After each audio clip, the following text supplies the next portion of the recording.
We are live. Hi, it's Motivating the Motivator. I am Latifa. I'm Empower Fit Chick. I am a little giddy today. I'm so excited. I mean, I'm always excited every week to do this, but I'm a little extra super duper excited. Today we're talking to Sarita Allen. If you don't know her and you don't understand her greatness and her grace and all that good stuff, it's okay. Once this is over, once you get to see this, you'll understand what makes her so amazing, what makes her so great. And then on top of all of her greatness, she is humble. She is down to earth. She's walking around. She's a living legend.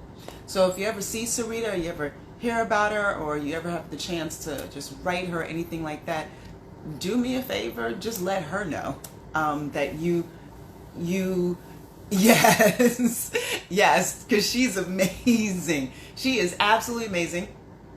I'm excited. She's going to be joining us in just a second. We just spoke, so she's ready. There she goes. Oh my gosh, we get to get started. We're going to get started quickly. The one thing I'm nervous about tonight. Hey, honey. Was that mic too early? No, you're all right. Okay. I didn't mean to interrupt you mid-sentence. Oh, it's all good. We got Diva. I know. I said, let me get on while I can. Oh, and you got that fan. Yes, honey. Yes. I know. I have the air conditioning on, but it's still, I got the air conditioning on too, but once I have wine, but once I have 2 sips of that, it's over. I start glistening. Sweat, right. I Exactly. glisten a little extra than usual. My sparkle. Right, exactly. My the sparkle. dewy look. Yes, I got to get dewy. Yeah, I was telling everybody I was so excited about this, and I was about to say I'm a little nervous because I'm like, there's so much for you to say. Oh my God. We don't have a lot of time. So that's why I was like, yo, what in the world are we going to talk about? Because when you and I are on the phone, it's like, okay, it's when we were on the phone, it was like, okay, it's like an hour and a half later. Okay, yeah, we won't have that much time. I know, but it's all good. We're gonna make it through. We're gonna make it through. So everyone, welcome to the stage, the fabulous, the wonderful, the amazing, the legendary, the lovely, diva-tastic Sarita Allen. Thank you, my love, and thank you, everybody, for coming to see us. We appreciate it, right? Yes. Yeah. Awesome. So wonderful. So grateful for Latifa for inviting me, first of all. And I want to congratulate you on the Lululemon. Oh, thank you. That is pretty amazing. Thank you, hon. She is a Lululemon ambassador, guys, which is a big deal. I mean, the fact that you got it on your platform and who you are. So you didn't have to fit into them. Exactly. That's the beauty of it. Yes. They chose, and that's what I really love. They chose you for who you are and your platform and what you stand for. And you don't have to fit in like the Barbie doll fitness thing. Right. Because I'm fitting. Exactly. And you know what? Thank you for that recognition, because that was a very big deal for me. So I appreciate you. Because I appreciate you. A major company like that, usually they go for the, very safe, more traditional. Mm-hmm. Not that you're not safe, but you know what I mean. I'm safe in some ways, and others not so much. Yeah, I'm safe in the right ways. Right, so, exactly, and they got that. Yep. So I want to get into it because I want everybody to know you, and we'll just touch on this part really quick. But how you and I met is through Black Girl Pilates. So shout out to Sonia Herbert, first of all. Shout out to Sonia Herbert.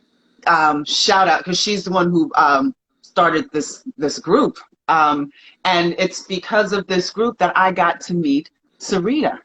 Yeah. And let's just take a couple of seconds to talk about Pilates a little bit, since that's how we met. We'll just get through that part first. So just how did you get into Pilates? Because I know it's from dance, and we're going to really blossom and open up into dance. That's going to be a whole conversation right there. But just Pilates, and you're still doing it. When did you get started?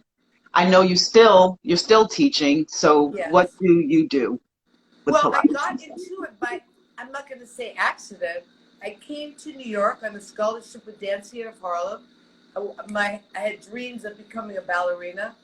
So when I saw the dance magazine with all these black ballerinas, I was so excited. So I got a scholarship, came to New York, thinking I was just going to do ballet. And then one of the classes, we were on the floor doing these weird things.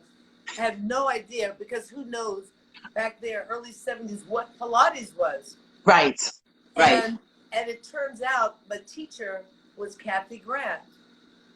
So she was my first Pilates teacher before I graduated high school. And she had a lot of different techniques that she employed to get people to do certain things. Like, say, for example, we were saying, Mary, Mary had a little lamb, all these crazy things. You can imagine that was even weirder. You know, years later, of course, I understood the method to her madness, why she did those things. But you can imagine, you're a ballerina, you're used to Swan Lake and all these things, and you're on the floor pumping your arms. Mary had a little lamb. What the hell is it? And all of us were like, none of us nobody knew Pilates at that point. And in fact, she didn't call it Pilates. It was called special exercise. So anyway, that was my first foray into Pilates. And then years later, not that long, I went back home to Seattle to graduate, came back, I started working with Ailey, and very early on, I got injured. And Alvin sent me to Kathy. And then I walked in and I got, oh my God, I remember you. And then I never left her after that. I love it. So and you never left my Pilates. mentor. She became my coach. She became my second mom. She became, because I had no family, she was my family. And everything. I love it. And now you're still doing it. I know you're still teaching. So what are you teaching? Well, I'm still teaching, and my latest project, which happened right before this started, there was a new company, Warner Media. Well, Warner Brothers, the big conglomerate, they bought HBO, Cinemax, CNN, Time Warner, Turner, like 5 other companies. So it's called Warner Media. And they moved to the Hudson Yards. So on the 30th floor, they built this, you can imagine this state-of-the-art, it's called the Fitness Hub. So I was director of Pilates there, and I'm part of this team called Team Exos. It's a fitness company for corporate things. So anyway, it's kind of complicated, but I'm the director of Pilates there for HBO, CNN, all those people. So that was my latest project. I love it. Now we're out of the building, but we're still teaching virtually. So I still teach. We're having, classes virtually, just not on the machines, obviously. But yeah, I know. so I'm it's still so part funny. of that team. It's funny. I used to work at Ailey HBO. Extension, which That's I funny. have this class that I've taught for 20 years at the Ailey Extension, and that's my baby. One of my favorite classes is called Pilates Evolution, and every Saturday at 9 o'clock. It's a lot of fun. It's virtual right now. Yeah, it's virtual. We can all take it. Yeah, everyone can take it. And what is that? Going to Ailey's website, right? To get to register for the class. Ailey Extension, right? Exactly. Pilates Evolution, 9 o'clock. With Sarita. Yeah. With that smile. She ain't smiling that much when she's teaching. But also, one more thing, since we're doing this, I always also teach privately. So just if you want to find me, you can just DM me on my Instagram. I'm in the process of revamping all my things, since now we're in a new world. And then I'll be coming out with my new website. I think don't you have a new website? I do. You do. I know. I was like, oh. All of these are on my new website too. Wow. Yeah. One So of that's our my Pilates sisters project. did it. Congratulations. Got to do it. Thank you, honey. The whole world started to shift and change.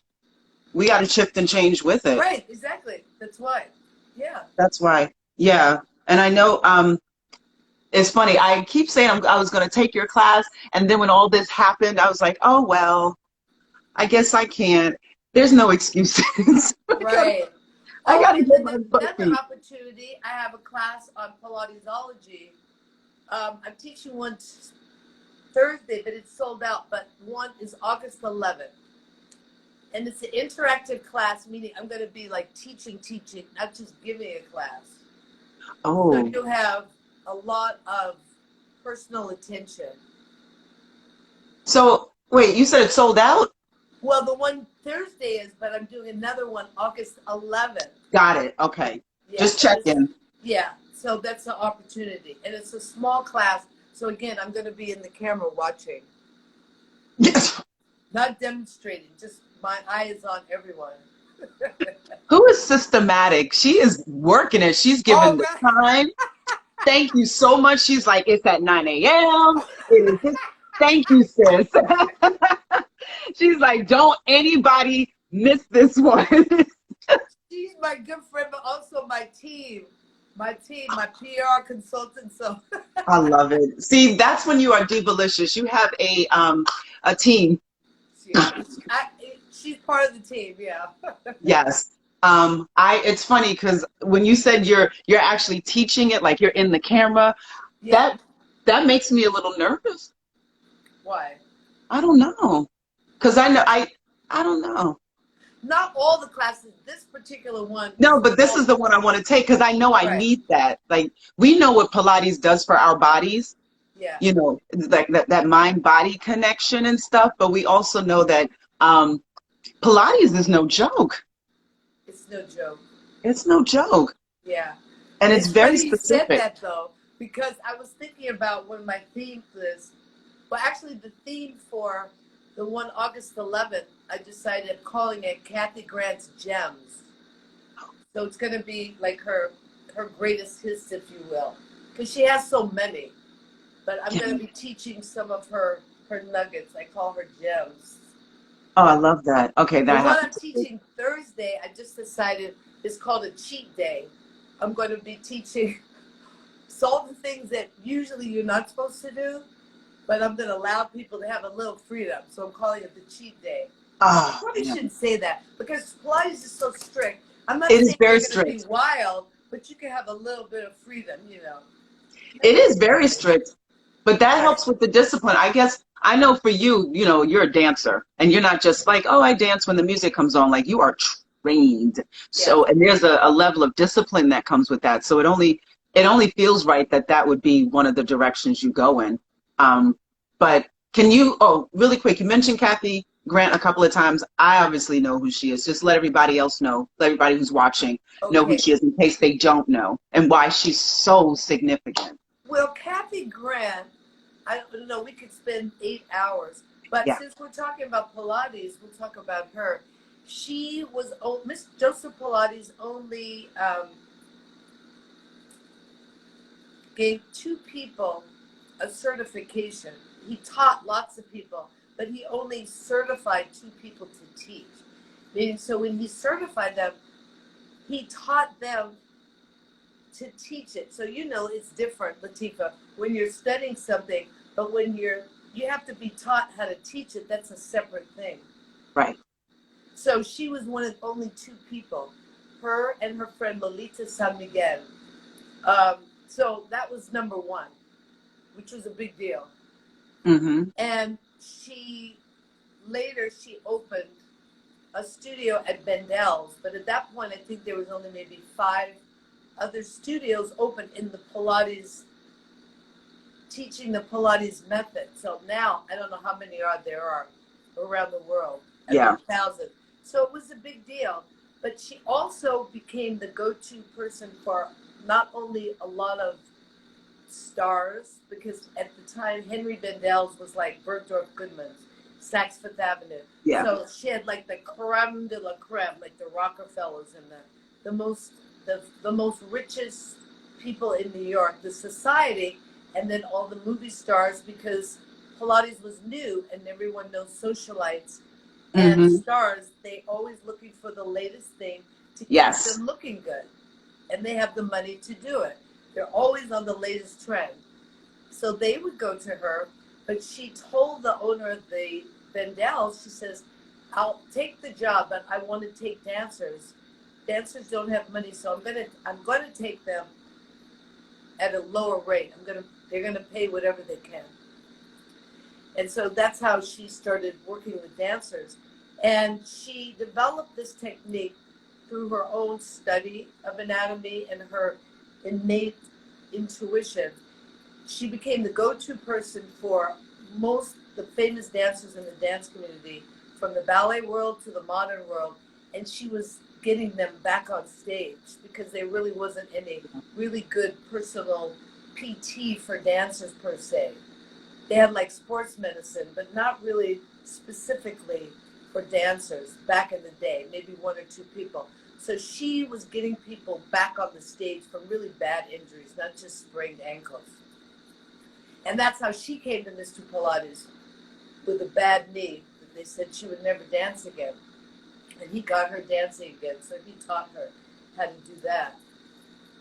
She also went on to dance on Broadway. She was on the first interracial Broadway show, and she did a few more. She was also the first African American on the National Endowment for the Arts. So in doing that, she had the money to allocate to people Mm-hmm. of color, and not only that, a lot of I call it avant-garde companies. Yeah. They used to just give money to very established companies, mainly ballet companies. Yes. So And I she don't. was in the position of power. And She she got could do that. money to, yeah. Mm-hmm. She definitely gave And back. she gave back so much. She gave Yeah. so much. It must have been incredible. You're walking around with having worked with her. Like not just, I mean, you had a very close relationship with her. Um, you were in your greatness comes from being in the presence of greatness. You already came to them with something, and then they You know just what? I was thinking added about on. that. You know how, I'm sorry to interrupt. You know how you can know something your whole life, but all of a sudden you have these light bulb moments? And I was thinking about this story when I was thinking about it, especially because we're combining Alvin with it, and they were friends. And Alvin was my other, like, he was like my dad. And I'm thinking, look at the two people that you were the closest with. And I'm just like, it kind of just hit me today. Huh. I mean, that sounds Today. crazy. How could it just hit me on this late day? But of course, I love them. But I had another revelation, if you will, Yeah. about how blessed I was to have those two people to guide Yeah. me and my mentors. They were just your life. Yeah, That, and you I know, was with with, both of them. I was with Alvin in the hospital when he passed. Like, it's same with Kathy. I was with them my whole adult life. Both of them. Because I met both of them, when I think about it, around the same time. I was a teenager and I was with them, both of them, until they passed. So, wow. yeah. Let's talk about, you said Alvin a couple of times. Let's talk about Yeah. Alvin Ailey. So let's talk about how you came to Ailey, and then let's get deeper into that, because that is your involvement with Ailey, your involvement in the company, your experiences, dancing, traveling, touring, just I Yes. can't even begin. So yeah, let's just get into how did you start with Ailey? How did you get in there? And then let's go from there. Okay. Well, that was an example of, you know, the universe or God, however you want to say it, has maybe another plan that you thought, and maybe your plan wasn't the best plan. Because I planned on being a Yeah. ballerina. That's what I had in my life. Again, when I went to dance theater, and then met Kathy. So when I graduated high school, I came back to from Seattle to New York. I was an apprentice with DTH, taking company class. And I made a friend there, and she asked me to go to Ailey to audition for the school. And I had no desire because I wanted to be a ballerina. Why would I go to Alvin Ailey? So I Right. went to keep her company, and then the rest is history, you know. So I was doing both for a while, and then I had to make a choice, and I just started loving Ailey. And I fell in love with the whole vibe and the thing. And then Alvin, you know, just gave me, I was, you know, there. They had like a small company, they named the Repertory Ensemble, which now is Ailey 2. And one day I just got a letter from Alvin. Somebody brought it to me in class that says, come to company rehearsal Monday at 12 o'clock. And then that was it. That was it. I got a letter. They recognized your greatness. And that's how it was like, I mean, it was a struggle because I had to get rid of all the not get rid of the ballet. The ballet was a blessing for me because during that time he started choreographing more things with ballet lines in it. So those ballets, I had the edge. But the other things, I had to learn to get down to my legs. Ballet was up. I mean, nowadays, ballet, they're all over the place. They have to be modern. They have to do. But back in those days, that was like pulled up, way up. You know, no turn in. So it was. I had to learn how to rotate parallel. Everything was foreign to me. But he had patience, and he saw something in me, and he just said, "Okay, we'll work," and we did. How was it doing that though? What was that process like, moving from the school all of this? and Diane Harvey was there. Diane Harvey. There. Yeah, and we were a group of people that we stayed there from morning till night, and that was the group of people that he choreographed. Night Creatures, The Mooch. He choreographed a lot of things on us. I love that piece. And the cool thing is, Alvin, it was for a television special, but he had not danced in about 15 years, and he got back into shape to dance for this. So he was in class with us. So being a part of it, we saw him getting in shape and also choreographing for us and him. So that was my first time working with him as a choreographer. Nice. Well, somebody has a question. Lisa says, was the transition easier for you since you were training in Pilates? You know what? At that time, I wasn't doing Pilates. Oh, so before you... I think, I don't remember. I think it was after when I got injured, I believe. That's when I have to, there's a little mental block there. Lisa, I don't know. But I remember Alvin sending me to Kathy after because they were friends. And that's when I said, oh, I remember you from DTH. So I didn't continue with her. I think there was a little break there. Got it. But so, I don't know, Lisa, that's a good question because some things it's a long time ago. Like everything starts to go like this after a while. Well, I just know the classes at the Ailey School, they were so amazing. You know, we had African, we had jazz, we had Graham, but our teachers were, all right, our Graham teachers were in the Graham Company, okay? Our jazz teachers were all on Broadway or something like that. The Horton teachers were all from the Horton Company. I had a light bulb moment about that too. I was thinking about Memoria, the ballet he choreographed for his friend Joyce Trissler. She was one of the members of the Horton Company, and they were friends back in California. And a few months ago, I was doing a little coaching with the company, and I was thinking, again, I had another light bulb moment. I said, okay, one of the the keys to doing her solo, there was a famous solo in this ballet, Memoria, and it was very difficult. I mean, it was the hardest Horton studies that you can imagine. And I said, but he did it on her because a lot of the technique was built on Joyce Trissler. She had a flexible back. She could do all those things. So that's like, it's not about somebody learning to do a technique. It was done on her, and she was the muse for the technique. So that's what I'm saying. Our teachers were the real deal. Mm-hmm. And he loved really good music. So all like the jazz teachers, like they were performing, they were people who were really performing jazz in clubs, like the Right. real, yeah. Right. So we always had the best music, like the whatever it was, the teachers were the real deal. Like literally, my I learned Graham from the people who Martha Graham choreographed on. That's who he brought for us. So all the techniques. I am nerding out right now. I'm sorry. I'm like, No, that's okay. It's yeah, but when I think about it too, again, I'm thinking way back. But it was just the time, like when, and this is also goes back to Alvin's generosity oh. when he left California with, you know, where Lord Lester Horton was. Lester Horton passed away. There was no company. I mean, there was no place for the dancers to go, so they came to New York, and they were Mm-hmm. his friends, and he hired them. Because even That's, to this day, there's not that many places you can teach, you can take Horton. Horton never became as popular as, like, say, Martha Graham technique or Lamont. yeah. So he hired all of his friends. Wow.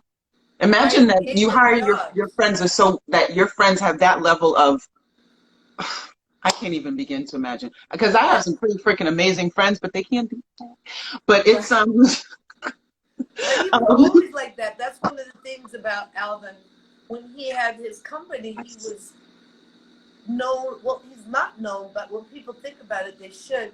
His mm, generosity in yeah, sharing his what we call it platform, his stage or his dancers with choreographers. Because if you think about it, a choreographer, what do you need? You need dancers, and you need a rehearsal space, and then you need someone to be able to see it. So if you're a young choreographer with no money, what do you do? So he would find people who were amazingly talented and say, here, use my dancers. And this, guess what? We're going to take your ballet all around the world. So he did that for I don't know how many people, careers he's made. And because this was before YouTube and all that. So hmm companies and countries, the way they heard about new choreographers is when they saw it. So because we traveled a lot, they would see, oh, look at that choreographer, look at that. You know what I mean? That's how they learned. So his generosity was amazing like that, and his ego was so that he would hire really good people, not hmm like, well, I gotta be. It's Alvin Ailey's. It's my company. No, I'm not gonna hire you. You're too good. No, he would hire really good people. yeah. He was also generous when he would hear about his friends, his contemporaries who maybe weren't working, and he would even if he didn't have any money for a new ballet, he would just hire them and he would give them money out of his own pocket. He would hear, like, say for example, Tally Beatty or Don McHale, just to name a few. He would say, "Oh, can you do a new ballet in the company?" Rather than just give his friends money, he would do that. He Wow. was extremely generous. And he an amazing mentor, obviously. Oh my God. You know what made it? I was thinking the other benefit was, like, I didn't go to school, I didn't go to college, but what better education than Mm. to go around the world? But also, his thing was he educated the world not only about the beauty of Black people, but he educated them in terms of the music. He introduced the world to Duke Oh yes, Ellington, um, yes. Charlie Parker, Mahalia Jackson. hmm I mean, down the line, that was his thing. Blues, gospel. Yes. So that was his thing. He said, and you're talking about activism. You know, Barack Obama always says, we all have our different parts to play. Like you're going to go to the government and write policy. And some of you are going to protest on the street. So we all have our different ways of being an activist. And Alvin chose his way was through his dance and through his art. Showing the beauty of Black people internationally, when most of the images coming out of America were drug dealers, prostitutes, so on and so forth. They didn't see any good images of Black people. That was number one. Number two, our culture, how beauty our culture was. The richness, again, the blues, the gospel, the jazz, the history. He did so many ballets. One of his ballets was called The Three Black Kings, about King Balthazar, King Solomon, and Martin Luther King. Mm-hmm. Now, what's interesting about that was I am saving at this. the premiere of that, Coretta Scott King introduced the ballet. And it was to the music of Duke Ellington. Wait a minute. Yeah. That must have been something. I know. Well, that's what I mean. Oh, That was his activism. yes. So, and then he was like all the beauty, and Duke Ellington was another person. He Mm. was his favorite, like his genius and one of his best friends. They collaborated on so many ballets together, and when he passed, he wanted to give a tribute to him. And at that time, we used to have 2 seasons, one at Lincoln Center, and one, well, they still do now, and the one that everybody knows, that's City Center. So he planned this big festival. Ailey, I can't remember the name of it. Anyway, it was all about Ellington. And Mercer Ellington, the Duke's son, was the head of the orchestra for that. So he choreographed, I don't know how many ballets for that. And one of them was The Mooch, which he choreographed on me. It was one of the first ones, ballet he choreographed for myself.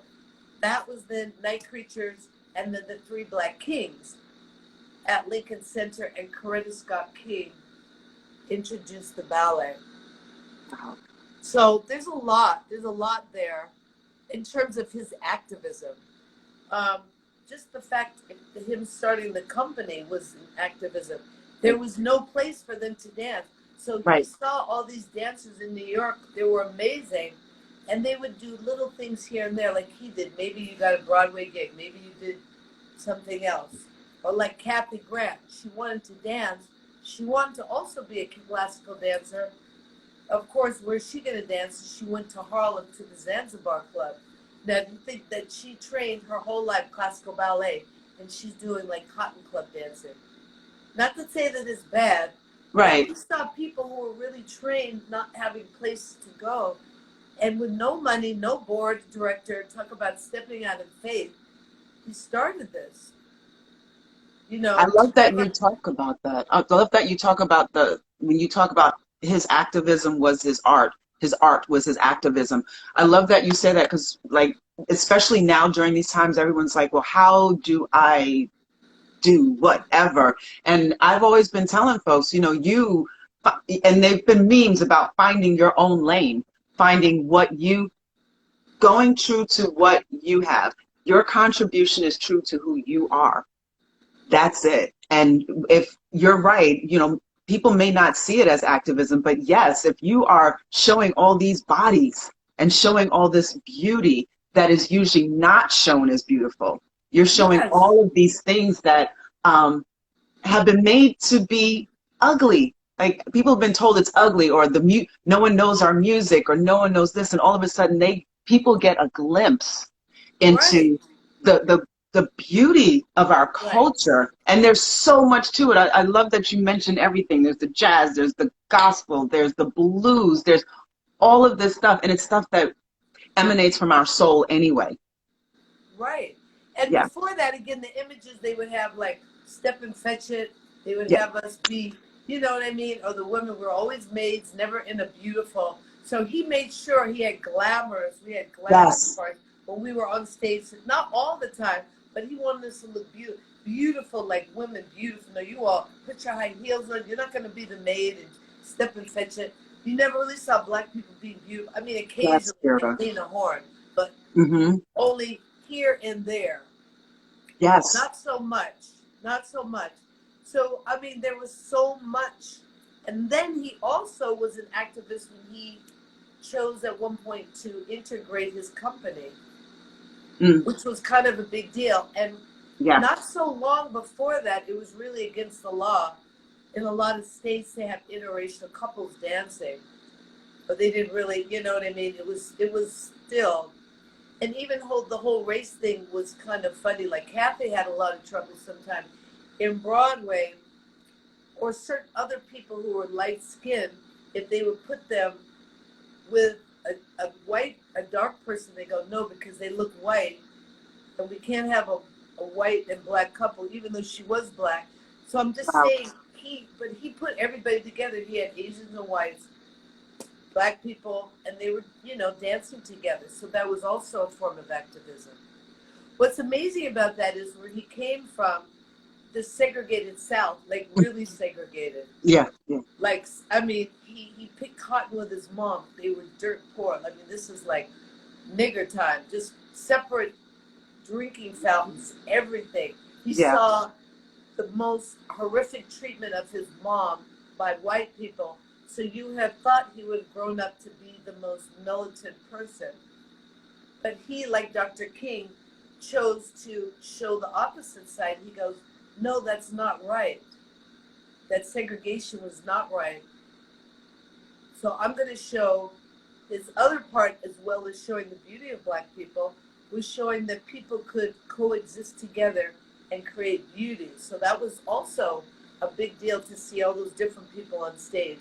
I mean, Yeah. Lester Horton, his mentor, had an interracial company, so that's where he first, kind of got the idea. And it's so beautiful. Kira wrote, they can see our humanity through our art. And that is so true. We became human.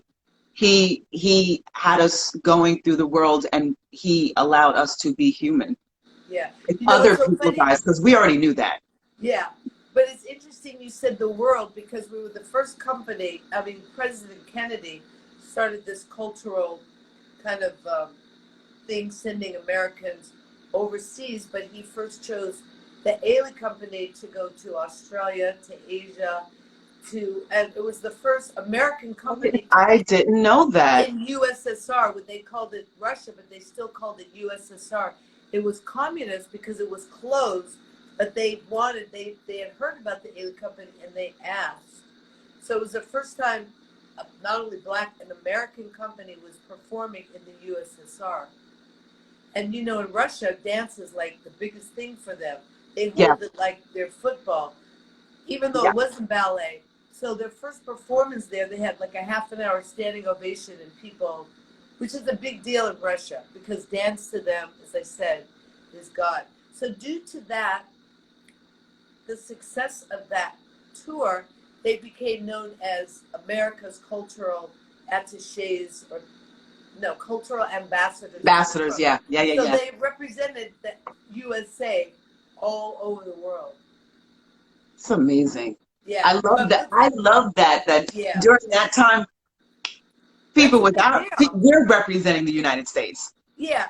It wasn't just saying, this is the African American company. They're representing black people. This is Ailey, they're U.S. But that's supposed to be, it's a true representation. Yeah. It was legitimately a true representation, obviously, because we're all here. So, yeah. Right. What's your favorite piece that you were in? Oh, can I just say one more thing about that? Oh, sure. What was interesting about that, there were some people, there's always naysayers, and I kind of tend to agree with them.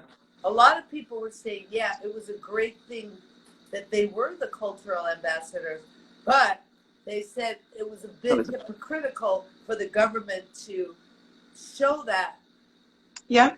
That it looked like everything was perfect, and we loved. Oh, we knew it wasn't. But back home, it wasn't like that. But you're sending them out like we're all. That's what ambassadors do, though.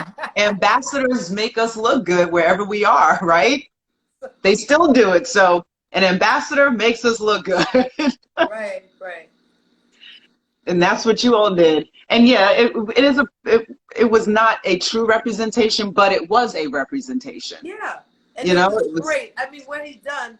But also, there's one more thing that people don't give him credit for, is the popularization of modern dance in general. Yes. And that's true. Activism, because before, modern dance wasn't, only a few people, intellectuals like Martha Graham, some people like Pearl Primus, Catherine Dunham. They did have black companies, but they were more ethnic, and they were, they weren't like the mass.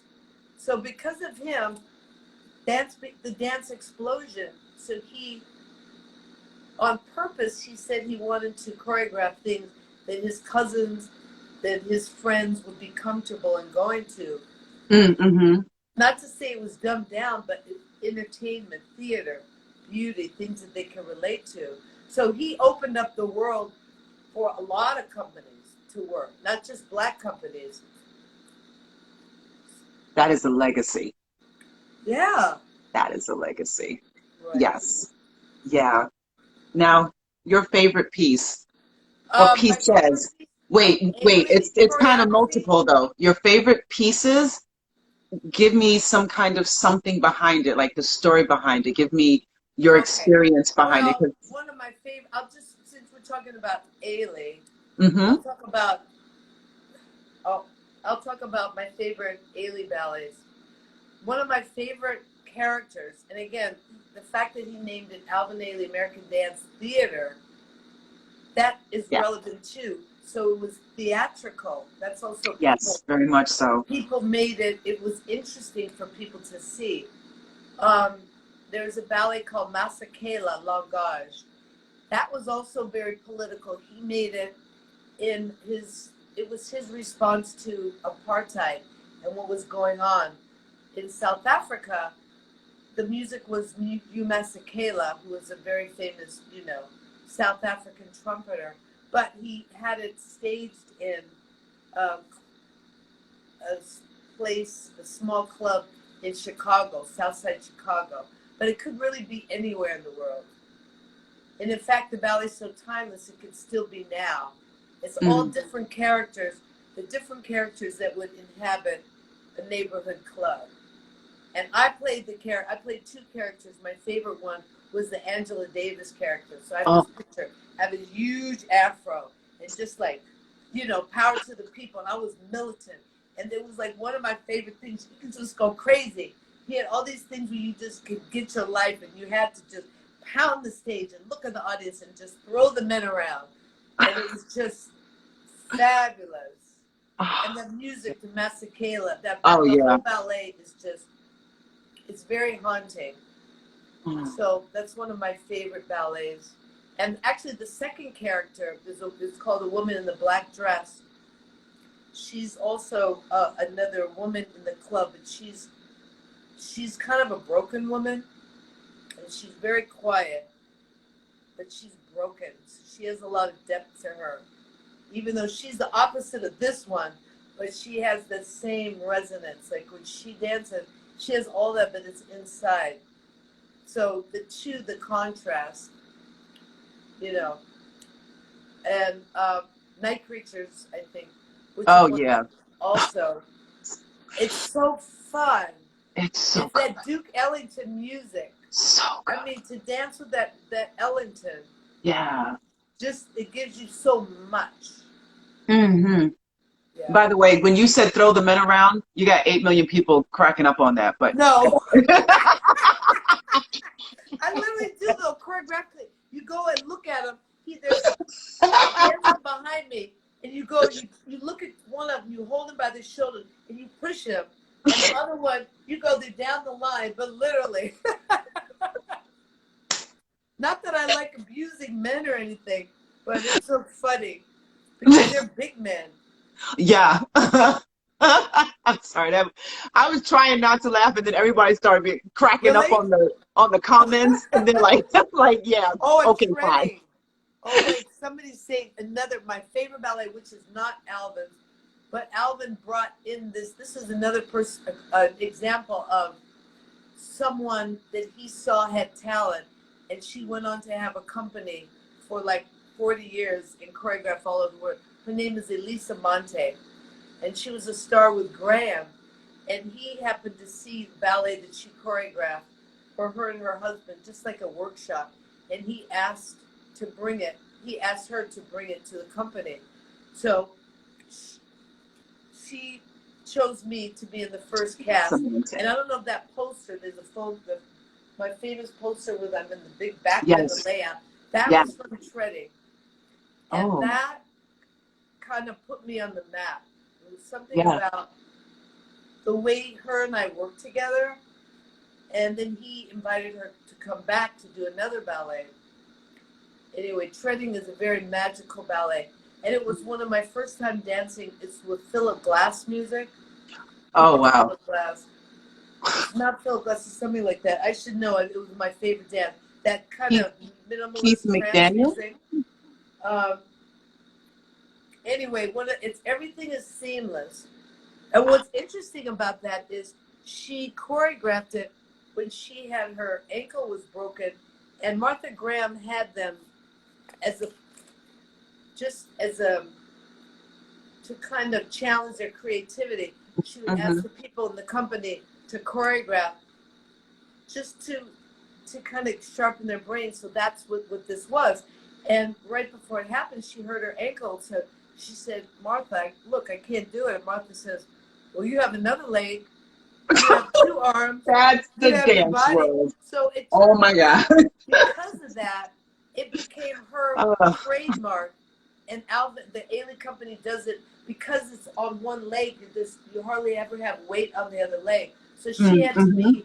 The whole thing is kind of it's seamless, without the woman touching her leg down with the partner. So her having to be creative. Yes. When it to be something else had to be. If you had two legs, it would have just been. Mm-hmm. It takes on a whole new dynamic. Yeah. Does she have one leg? Yes. Yeah. I can, you know what? In my head, I just imagined rehearsing for that though. On that one leg. Well, yeah, you could put it down a little bit, and then you had to go on the other time.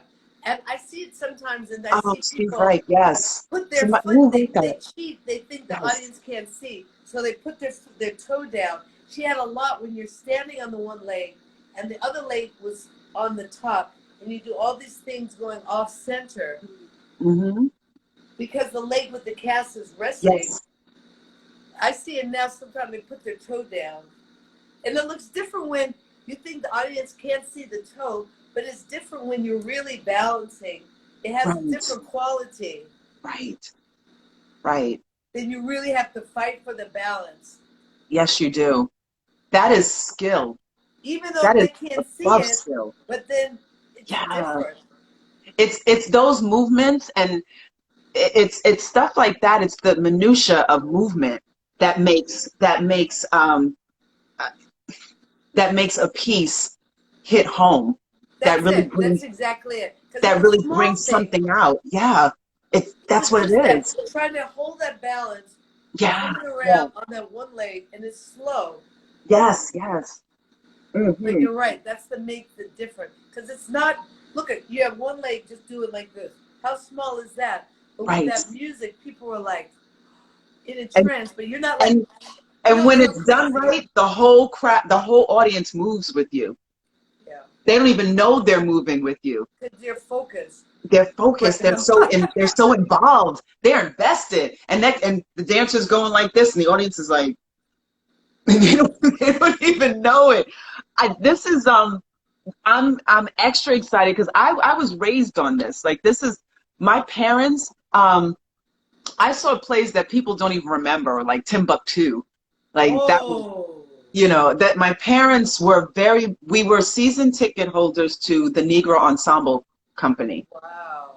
This is so, and then as soon as, I don't even know how old I was that big probably. I saw Ailey for the first time when I was that big. So I actually got to see Judith, like she's my friend, but I got to see Judith live. Like that's how long Ailey has been in my life. And I go with my mom. I still take her for Mother's Day whenever I can. I still try to go during Christmas. Like, it is, Ailey has done more than just be something you go to. Ooh, I use the word experience, and when I use that word, I don't use it lightly. It is such an incredible experience, and it's something that you were part of. Like, everyone who has come through the company, you all were so invested, and your talents were just you were so raw in your talent, and you were so open and giving, and I have danced. I've never been an Ailey. Yes, my sister's writing. She's like, yes, Ailey is a part of our family. Ailey is our family. That's our family. So as far as we're concerned, Elliot's family. And I know there, and here's the thing, my family will sit here and tell you, they're ours, Aliens, but that's the kind of conversation so many people have. Ailey has just been part of their growth, part of their life experience. Oh, Kevin, sir, Timbuktu. Oh my gosh, every time I mention Timbuktu, nobody knows what I'm talking about. I can't ever forget Timbuktu. It was amazing. It was probably bad. The critics probably hated it. I didn't care. I loved it. Was that Eartha Kitt was in It was Timbuktu? Eartha Kitt. Eartha And here's the Kitt. thing, little bit, Arnold Schwarzenegger was in there. In the cast? He was one of the guys holding He the was thing. not. He was one of the guys holding, I think No. Eartha Kitt was on there. So he's just one of the guys just holding it. Are He you wasn't really serious? doing anything. He was just lifting her up with everybody else just holding. Yeah. Like this is, so it's really, I hope that everyone understands the importance of the arts. Like it is, and Melba Moore, yes. Oh, Kevin, I'm in love with you, boo. I don't even know who you are. Um, but it's, the arts are just so important. And I feel like conversations with you, people like you, are so needed because there's a passion and an authenticity behind what you do. Well, I just want to say it's interesting that you keep talking about the experience because the director of the Ailey Experience or the Ailey Extension is on the chat, and she developed a program called the Ailey Experience, where she goes all over the country teaching the choreography and the Wow. and she's getting ready to do one coming up in Atlanta. Well, it's going to be virtual now, but called the Ailey Experience because, like you say, it's an experience. You know? Your soul becomes involved. It's your soul becomes involved. This is not just something for the eyes. Right. It's not something you just say, that was Right. good. Yes. Yes. There's too much to just be like, yay. No. There's an involvement that happens for those 2 to 3 hours that you're sitting there. You're involved, and you can't ever just get out of your seat and be, you're never the same. I just said I've been seeing Ailey since I was that big. Every single time I see Ailey, I still leave different than when I sat down. Still. And it could be Revelation. God knows I've seen Revelations 8 billion times. Really? But 8 billion. 8 billion. But like when I see Lazarus, like I saw Lazarus last year, a year before. Oh, Lazarus, my favorite. Is that? Oh my God. Oh, one of my favorites. Oh my gosh. You know what? I need a fan for that. I just got hot. I know. That Lazarus just, oh my God. I can't even take it. I couldn't, Rennie's just amazing. And that goes back to what you were talking about with Alvin Ailey and how he nurtured choreographers. Like well, that's why the company is never going to get old. That's the legacy. Yeah, because he set it up that it was always new people. It wasn't just him. He set it up that there's always people coming in, so it's always new. Yes. And I love that he, you're right. He did set it up like that. So even if he is not physically here, because his spirit still guides, but even if he is not physically here, that vision, that experience is still set in stone. It's not going anywhere. Right. It's not going anywhere. His vision for the arts and education as well. Yes. He was one of the first ones. We were the first pioneers to realize arts and education, because every family was not as lucky as you to go to see performances. Yeah. So how would they know about it? So he made sure we always go to the underserved. I don't like that underserved community. That's what they call. So we went to, to schools that would never get normally a chance to see performances. And he started that way back in the day, and now the Ailey, the arts and education is just ginormous. Right. It's amazing. It's it's an Ailey camp and so many things about it. Working with all ages of children, from little children You know, they learn self-empowerment. They learn Yes. Yes. self-esteem. It's not just going to camp learning dance. That's just a little bit of it. It, it's like chipping away at an iceberg with a plastic spoon. Right.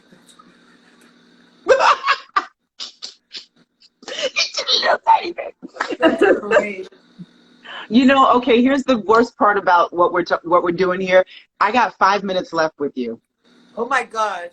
I know. That was so fast, Latifah. I'm sad too, because God knows I love you so much.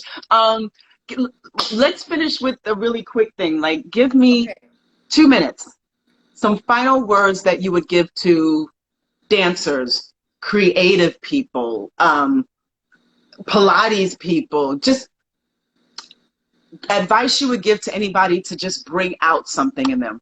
Well, 2 minutes, I'm what would going you to say? say what Alvin would told me. Be you, find you. And it took me I had to dig in because he says, one of his famous quotes, I don't like cookie cutter dancers. Right. I don't want you to, it's not like the ballet company where everybody looks like, I don't want you to dance like her. He would even say, don't watch. If you shared a part, he would say, don't watch them do it. I don't want you to get any ideas. I want you to do your style. Do you. Find you. If you're a Pilates teacher, find your style. I saw Linda Lippin. She said something yesterday about that teacher. She said, and it was smart. She says, don't try to copy the other teachers. Find your style. Who are Be you. Yes. It's like that quote, that famous quote.